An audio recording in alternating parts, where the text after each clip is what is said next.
지난주 17장 앞부분에서 예수님이 변화산 상에서 영광과 하나님의 은혜를 경험하셨던 내용을 함께 살펴봤습니다.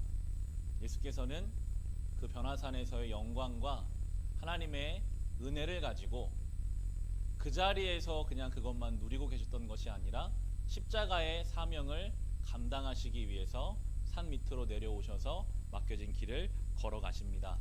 이것이 성도에게 보여주시는 귀한 신앙의 본이 됩니다.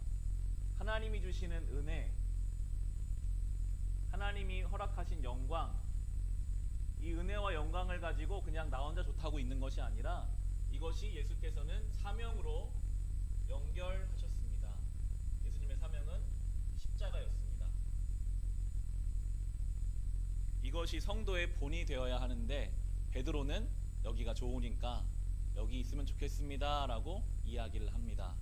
때로 우리가 그렇게 멈출 수가 있습니다. 너무 하나님께 받은 은혜가 좋아서 나는 여기가 좋사오니 나는 그저 이렇게 주님 앞에서만 살랍니다. 그런데 예수께서는 그 받은 은혜를 가지고 사명으로 연결하셔서 십자가로 산 밑으로 그 은혜가 필요한 사람들에게로 찾아가십니다. 그것이 성도가 가야 할 길임을 본문을 통해서 생각해 볼 수 있습니다. 산 밑에는 아들이 귀신에 들려서 그 마음이 너무나 아픈 부모가 예수님을 기다리고 있었습니다. 예수님의 제자들이 그 아픈 것을 고쳐주지를 못하고 있었어요. 산 밑으로 내려온 예수님이 가장 먼저 제자들을 꾸짖으십니다. 왜 이렇게 너희가 믿음이 없느냐? 왜냐하면 예수님이 이제 부활하고 승천하시면 이제 성도들이 그 역할을 해야 되거든요. 하나님께로부터 은혜를 받아서 그 은혜로 많은 사람들에게 그 은혜를 흘려보내주고 그들을 치유하고 고치는 사역을 해야 하는데 그 역할을 감당하지 못하고 있었기 때문에 제자들에게 왜 너희가 이렇게 믿음이 없느냐 먼저 꾸짖으시고 그 아들을 고쳐주시는 장면이 나옵니다. 그때 제자들이 묻죠. 예수님, 왜 우리는 예수님이 하신 이 일을 하지 못했습니까? 예수님이 두 가지를 말씀하세요. 첫 번째는 믿음이 없다.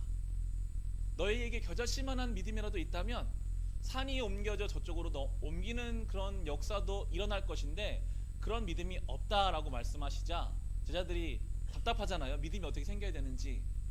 한 번 더 구체적으로 말씀하시는 것이 기도와 금식 외에는 이 같은 일이 일어날 수 없다라고 더 구체적으로 말씀해 주셨습니다.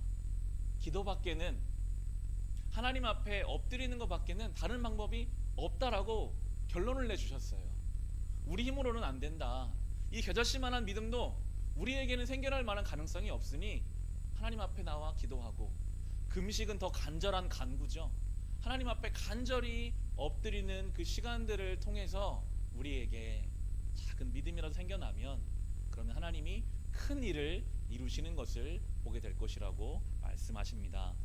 저는 이 수요 예배가 그렇게 주님께 나아가는 시간이라고 믿습니다. 간절히 우리의 몸은 피곤하고 할 일이 많이 있지만 그래도 내가 주님 앞에 나가서 내 믿음을 좀 더 굳게 세우고 내가 은혜를 받고 그 은혜를 흘려보내주겠다는 이 마음으로 주님 앞에 나오는 이 시간이 우리가 건강한 성도로 살아가는 중요한 시간이 될 것입니다. 오늘 본문 22절부터 함께 살펴보겠습니다. 우리 22절과 23절의 말씀, 17장 22절 23절 말씀 같이 읽겠습니다. 제자들이 갈릴리에 모여 있을 때에 예수께서 그들에게 말씀하셨다. 인자가 곧 사람들의 손에 넘어갈 것이다. 사람들은 그를 죽일 것이다. 그런데 그는 사흘째 되는 날에 살아날 것이다. 그렇게 말씀하시니 그들은 몹시 슬퍼하였다 라고 나옵니다. 제자들이 예수님이 말씀하시는, 지난주에 나눴지만 이것이 순환 예고라고 하거든요. 예수님이 순환 당하실 것을 예고하시기 시작했습니다. 16장 16절에서 베드로가 신앙 고백을 한 이후부터 예수님이 십자가에 죽으실 것과 예수님이 앞으로 당할 순환에 대해서 예고하시는 장면 한 번 더 나오고 있는데, 분명히 이 예고를 잘 보시면 예수님이 죽으시겠지만 사흘 만에 부활하시겠다라고 말씀하셨는데 제자들은 지금 슬퍼하고 있습니다. 아직 제자들은 이 예수님의 순환 예고를 제대로 이해하지 못하고 있습니다. 아니, 왜 하나님의 아들이 죽는가? 그들로서는 이해가 안 돼요. 이제 이 예수님이 저 예루살렘에 올라가셔서 모든 것을 다 뒤엎고 이 땅에 하나님의 나라를 이루실 것이라고 믿고 예수님을 따라왔는데, 여기까지 이렇게 왔는데 예수님이 자꾸만 죽으신다고 하고 전혀 그럴 계획을 보이지 않을 때부터 이들의 마음에는 다른 생각, 슬픈 마음도 들고 어떻게 해야 되나 혼란되는 마음이 생기고 있습니다. 아직 준비되지 않은 제자들이라는 것을 우리가 알 수 있는 것이, 이제 후반부로 가서 예수님이 십자가에 잡히시는 그 밤에 다 도망가요. 이 말씀을 정말 받아들였다면 예수님이 고난 당하시겠지만 분명히 부활하신다, 이 믿음이 있었다면 아무도 도망가지 않고 주님 곁을 지켰을 텐데 그들은 그 밤에 다 도망가 버립니다. 육신적으로는 예수님 옆에 있었지만 예수님 말씀을 이해하지 못하고 있었어요. 제자들의 상태가 영적으로 무지한 상태임을 성경이 보여주고 있는 것입니다. 우리에게 주님의 말씀이 깨달아지는 은혜가 있기를 간절히 소망합니다. 우리가 육신적으로 아무리 성전을 출입한다고 해도 이 주님의 깊은 말씀이 우리 가운데 이해될 때에 능력이 나타납니다. 그냥 이 책에 있는 글자로서의 말씀이 아니라 우리의 삶을 향해 찾아오시는 하나님의 생명과 살아있는 능력의 말씀이 될 때에, 그때에 우리의 삶에 변화가 일어납니다. 다 도망갔던 제자들이 사도행전에 가면 이제 그 말씀을 깨닫고 이해하면서부터 어떠한 것도 그들을 막지 못하게 되거든요. 바라기는 이 말씀이 우리의 삶에 찾아오시는 깨달아지는 능력의 말씀이 되기를 간절히 소망합니다. 이어지는 이 성전세를 내는 내용이 이제 24절부터 나오는데요. 24절 말씀 같이 한번 읽어보겠습니다. 그들이 가버나움에 이르렀을 때에 성전세를 거두어 드리는 사람들이 베드로에게 다가와서 물었다. 여러분의 선생은 성전세를 바치지 않습니까? 라고 성전세를 내야 했습니다. 누구나 이스라엘의 성인 남자라면 성전세를 내야 하는데 성전세를 걷는 사람이 와서 묻죠. 왜 당신의 선생은 성전세를 내지 않습니까? 본문을 읽어보시면 예수님이 성전의 주인이시고 예수님이 하나님의 아들이기 때문에 어느 아들이 세금을 내겠느냐라고 말씀하세요. 예수님은 성전세를 낼 필요가 없는 분이시지만, 그런데 예수님 성전세를 내겠다고 하시거든요. 그 이유는 그 성전세를 걷는 사람이 혹시 예수님 때문에 걸려 넘어질까, 실족할까 해서 그 약한 사람을 배려하는 마음으로 성전세를 내겠다고 하십니다. 27절 말씀 같이 읽어보겠습니다. 그러나 우리가 그들을 걸려 넘어지지 않도록 해야 하니 내가 바다로 가서 낚시를 던져 맨 먼저 올라오는 고기를 잡아서 그 입을 벌려 보아라. 그러면 은전 한 입이 그 속에 있을 것이다. 그것을 가져다가 나와 내 몫으로 그들에게 내어라 라고 말씀하십니다. 낼 필요가 없으시지만, 예수님이 성전의 주인이시지만 혹시 누구 한 사람이라도 그것 때문에 실족할 가능성이 있다면 그를 위해서 성전세를 내겠다라고 연약한 한 사람을 배려하고 계십니다. 이것이 주님을 닮아가는 성숙한 신앙입니다. 나는 그렇지 않다 할지라도 연약한 한 사람을 배려해 주는 것. 설명가들 레위기를 묵상하고 있는데요. 레위기에서 주제를 찾는다면 19장에 나오는 하나님 명령입니다. 내가 거룩하니 너희도 거룩하라. 그 19장에 그렇게 명령을 하시고 나서 나오는 주님 말씀을 보면 굉장히 구체적인 여러 말씀들을 하세요. 그 가운데 저에게 참 인상적이었던 것은 거룩함을 말씀하시고 나서 추수를 할 때에 밭에 있는 곡식을 다 거두지 말고 일부를 남겨두라고 명령하세요. 그 남겨둔 곡식을 가지고 가난한 자가 먹게 하고 농사를 지을 수 없는 외국인들이 먹게 하라고 남겨두래요. 포도밭에 포도를 수확할 때도 열심히 1년 동안 내가 농사 지은 것이지만 다 거두지 말고 일부를 남겨두어서 가난한 자를 먹게 하라. 주님이 말씀하시는 거룩은 그렇게 연약한 자를 배려하는 것. 내가 다 거둘 수 있지만 내가 조금 남겨두어서 그 연약한 사람, 약한 사람을 돌보아줄 수 있는 그 마음이 주님이 기뻐하시는 거룩함이요 신앙임을 성경을 통해서 우리는 볼 수 있습니다. 예수님께서는 이렇게 가장 높은 곳에 계신 분이셨지만 아주 낮은 자들을 배려하는 마음으로 이 신앙의 길을 걸어가시는데, 그런데 제자들의 관심은 다른 곳에 있었습니다. 이어지는 우리 18장 1절 말씀 같이 한번 읽어보겠습니다. 그때에 제자들이 예수께 다가와서 물었다. 하늘나라에서는 누가 가장 큰 사람입니까? 라고 묻습니다. 제자들은요, 작은 사람, 연약한 사람에 관심이 없어요. 큰 사람. 어떻게 하면 이제 예수님 말씀하시는 게 점점 심상치가 않거든요. 뭔가 예수님이 하실 것 같은데 어떻게 하면 내가 예수님의 하시는 그 일 가운데 큰 사람이 될까? 예수님이 주로 베드로나 요한이나 야고보 그들 가까이 챙기셨기 때문에 많은 성경학자들이 이 부분을 해석하면서 12제자들 안에서도 순위 다툼이 있었다라고 보더라고요.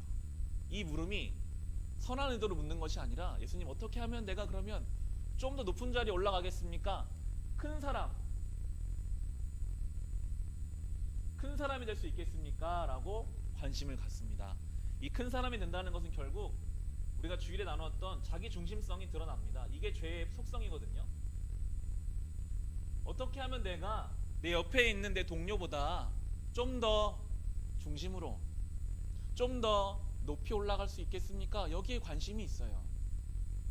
인간의 죄성은요, 어디까지 그것이 커지는가? 하나님의 자리까지 노립니다.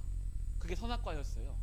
최초의 죄, 선악과를 취한 이유는 내가, 하나님이 다 주셨거든요. 에덴 동산에서 뭐든지 다 해라, 딱 한 가지 하나님의 자리만 인정하고 뭐든지 다 하라고 하셨는데도 결국에는 그 하나님의 자리를 탐내서 선악과를 취했고, 그게 드러나는 것이 바벨탑이죠. 바벨탑을 쌓아서 온 세상이 중심이 되고 싶은 그 마음들, 제자들도 관심이 여기에 있었습니다. 어떻게 하면 내가 큰 자가 될 수 있을까요? 혹시 이 제자들의 모습이 우리의 모습이 되지 않을지 우리는 늘 경계해야 합니다. 마태복음을 적은 마태도 12명 중에 한 명이었을 거예요. 그런데도 이 마태복음 묵상하다 보면 계속해서 이 제자들의 이런 모습들이 반복해서 나와요. 마태는 어느 순간 마태복음을 통해 예수님을 이제 믿음의 후배들에게 전하면서 나도 그랬었다. 내가 예수님 옆에 있었는데도 늘 나는 큰 자가 되기를 원했고 세속적인 가치에 물들어 있었다라고 이제 믿음의 후배들에게, 교회들에게 경고하고 있습니다. 이것은 우리를 향한 경고입니다. 우리가 예수님 옆에 있지만요, 예수님을 알지만요, 우리의 안에는 세속적인 가치가 우리를 붙잡고 있어요. 어떻게 하면 내가 목사지만 목사님들은 어떨까요? 어떻게 하면 교회를 더 크게 할 수 있을까? 사람들이 좋아하는 교회를 만들어 갈 수 있을까? 우리의 인생을 어떻게 다른 사람 부러워하는 모습으로 세워갈 수 있을까?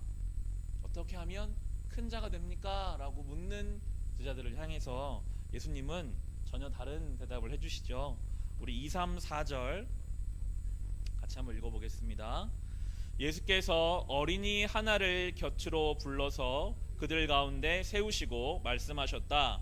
내가 진정으로 너희에게 말한다. 너희가 돌이켜서 어린이들과 같이 되지 않으면 절대로 하늘나라에 들어가지 못할 것이다. 그러므로 누구든지 이 어린이와 같이 자기를 낮추는 사람이 하늘나라에서는 가장 큰 사람이다. 아멘. 예수님이 큰 사람이라는 말 안 하세요. 큰 사람 되려고 하지 말고 이 어린아이 같이 겸손하고, 이 어린아이 같이 순수하고 순종적이고 자기를 낮추는 사람이 되라라고 말씀하십니다. 너희를 생각하는 그런 세속적인 관심 어떻게 하면 커질까? 이런 게 하나님 나라에서 전혀 통하지가 않고 이 어린아이 같이 낮추는 자가 오히려 저 하늘나라에 합당한 사람이다 라고 하시면서요, 우리 5, 6, 7절도 같이 한번 읽어보겠습니다. 또 누구든지 내 이름으로 이런 어린아이 하나를 영접하면 나를 영접하는 것이다. 나를 믿는 이 작은 사람 가운데서 하나라도 걸려 넘어지게 하는 사람은 누구라도 차라리 그 목에 큰 맷돌을 달고 깊은 바다에 빠지는 편이 낫다. 사람을 걸려 넘어지게 하는 일 때문에 세상에는 화가 있다. 걸려 넘어지게 하는 일이 없을 수는 없으나 걸려 넘어지게 하는 일을 일으키는 사람에게는 화가 있다 라고 말씀하시면서 큰 사람 되려고 하지 말고 이 작은 자, 아무도 신경 쓰지 않는 것 같은 이런 사람들을 섬기는 자가 되라. 이런 사람들을 실족하게 하는 것이 하나님이 정말 기뻐하지 않으시는 일이고 얼마나 무서운 죄를 짓는 것인지를 주님이 말씀하십니다. 말씀하십니다. 나에게 도움되지 않는 관계를 세상은 신경 쓰지 않거든요. 내가 잘 보여서 나에게 도움이 올 것에 집중하죠. 나에게 아무런 피해를 주지 않는 사람들이 오히려 더 심하고 편하게 무시하면서 대합니다. 그러나 주님께서는 큰 자 되려 하지 말고 그 약한 자를 돌아보는 마음을 가지라고 하십니다. 이어지는 8, 9절은 더 강하게 말씀하세요. 8, 9절 같이 읽어보겠습니다. 내 손이나 발이 너를 걸려 넘어지게 하거든 그것을 찍어서 내버려라. 내가 두 손과 두 발을 가지고 영원한 불 속에 들어가는 것보다는 차라리 손이나 발이 없는 채로 생명에 들어가는 편이 낫다. 또 내 눈이 너를 걸려 넘어지게 하거든 빼어버려라. 내가 두 눈을 가지고 불붙는 지옥에 들어가는 것보다는 차라리 한 눈으로 생명에 들어가는 편이 낫다라고 아주 강력하게 말씀하십니다. 이 말씀이 죄를 지을 때마다 손과 발을 눈을 빼라는 말씀으로 직접적으로 이해할 수는 없을 것입니다. 그럼 어떤 인생도 온전한 몸으로 살 수가 없으니까요.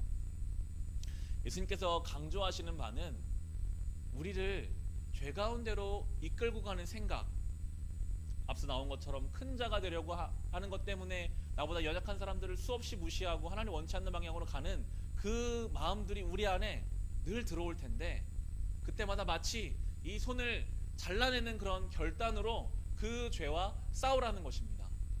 눈을 빼낸다는 그런 다짐으로 그렇게 나를, 내 눈과 내 손과 내 발을 죄로부터 지켜내라는 주님의 말씀입니다.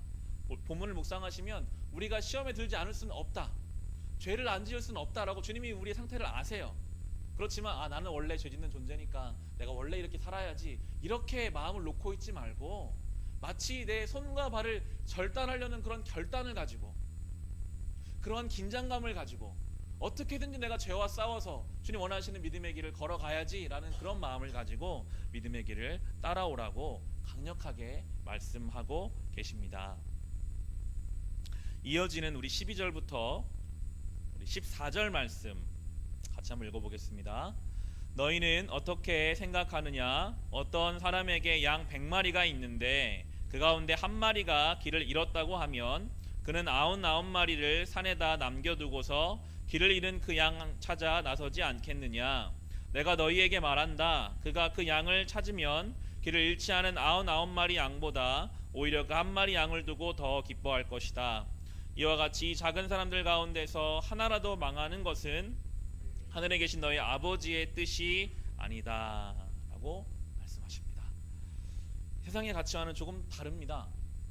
99마리를 남겨두고 한 마리 양을 찾으러 간다. 세상은요, 대를 위해서 소를 희생하는 것이 당연하다라고 이야기합니다. 이걸 위해서는 이것도 포기할 수 있지. 그런데 예수님은 반대로 얘기하세요. 이 한 마리의 양이 얼마나 중요한지를 강조하십니다.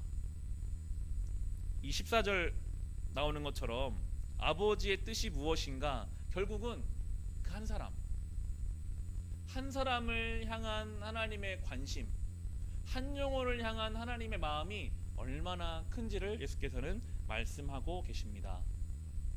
결국 우리의 신앙은요, 크고 거창하고 대단한 일을 우리에게 요구하시는 것이 아니라 어쩌면 우리에게 주신 한 사람, 나에게 허락하신 그 한 사람을 온전히 섬기는 것이 주님이 기뻐하는 일일 것입니다.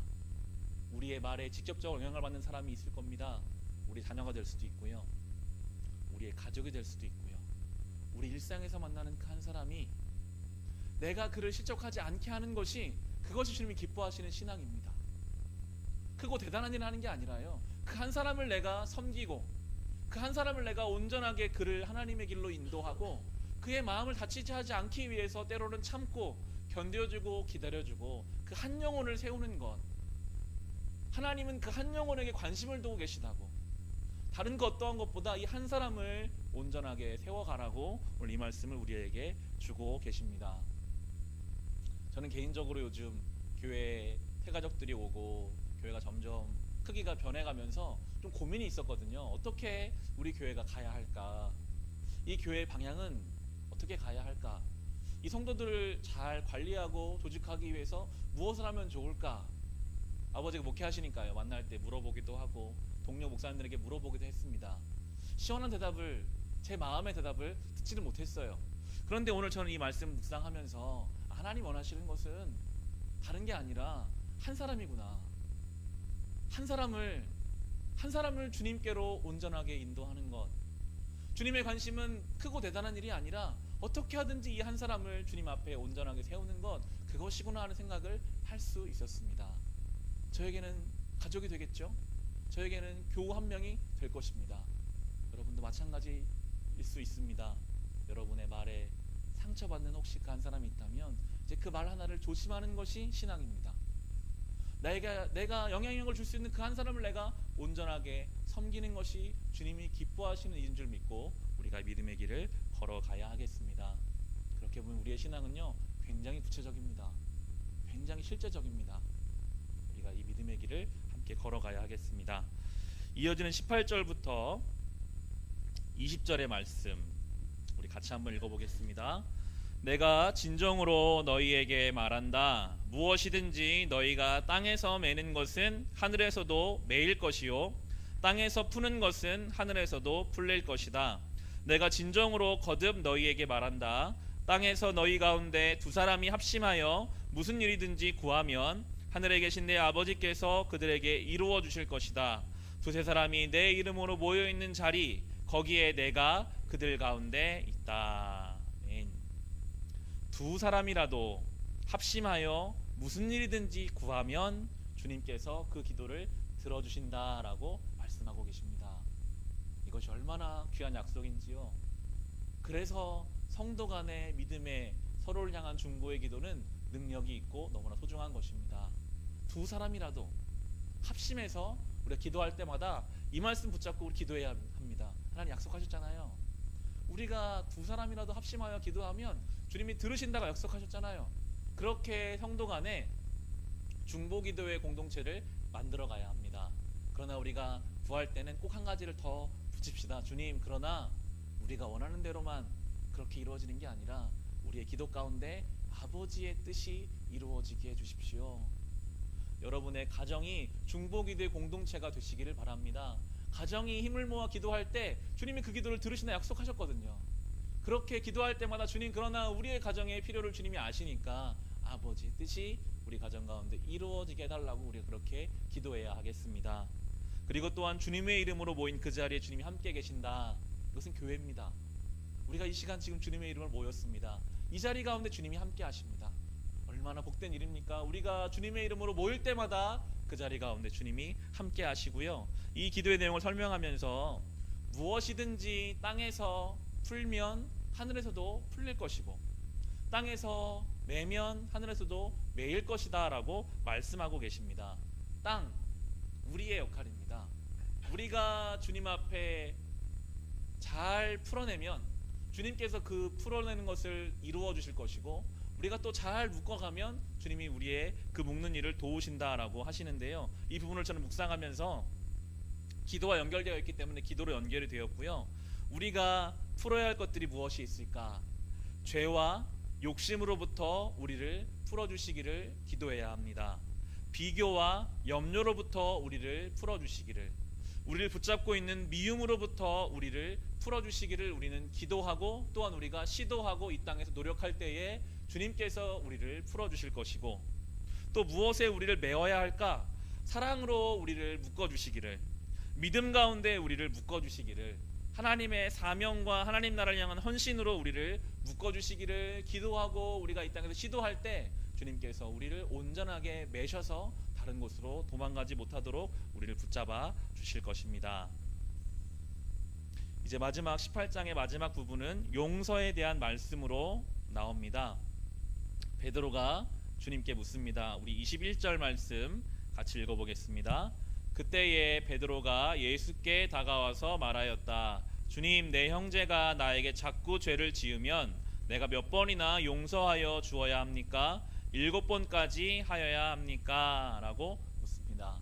베드로의 최대치는 7번 정도였는데 예수님은 훨씬 더 많은 걸 말씀하시죠. 22절을 읽어보겠습니다. 예수께서 대답하셨다. 7번만이 아니라 70번을 7번이라도 하여야 한다 라고 말씀하시면서 비유를 말씀하십니다. 23절, 24절 같이 읽어보겠습니다.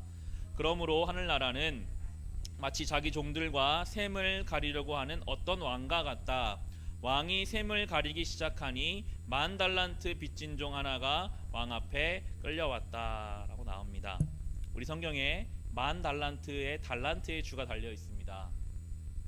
달란트는 15년 동안의 노동자의 품삯이 1달란트입니다. 이 달란트가 얼마나 큰지 한번 계산을 한번 해봤어요. 노동자의 하루 품삯을, 그 당시 노동자의 품삯이 작았다고 쳐서 지금 돈으로 만약에 10,000원이라고 쳐본다면 굉장히 적은 돈이죠. 하루에 10,000원을 받는다고 치고 1년 365일 중에 65일을 빼고 300일 정도만 품삯을 받는다라고 치면 1년 동안 노동자의 품삯은 300만 원이 됩니다. 이 300만 원에 15년, 1년 동안 받는 300만 원에 이게 15년이 되면 그게 1달란트가 되거든요. 그럼 이게 4,500만 원이 됩니다. 이게 1달란트예요. 아무리 적게 지금 돈으로 바꾼다고 해도.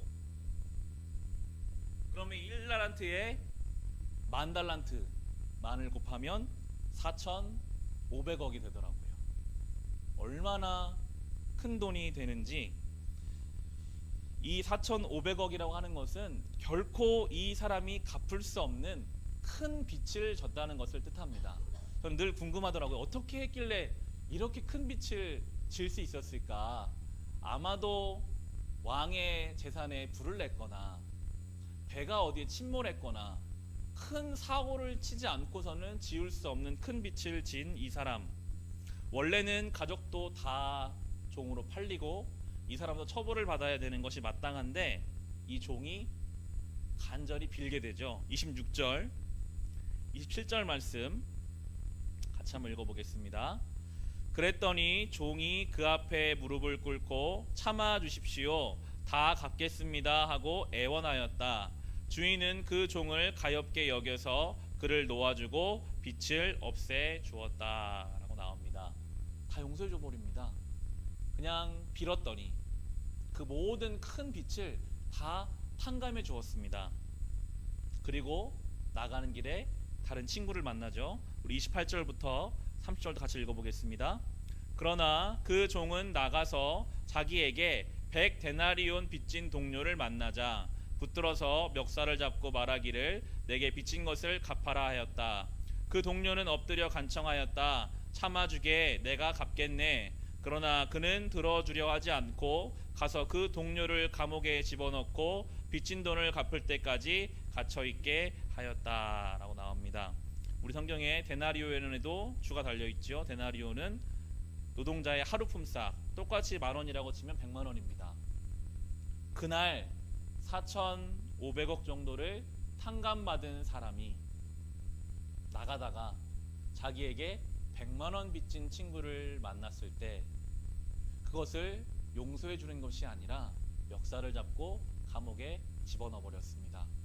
당연히 그 이야기는 다시 왕의 귀에 들어갔고 왕은 노해서 그 신하를 불러오죠.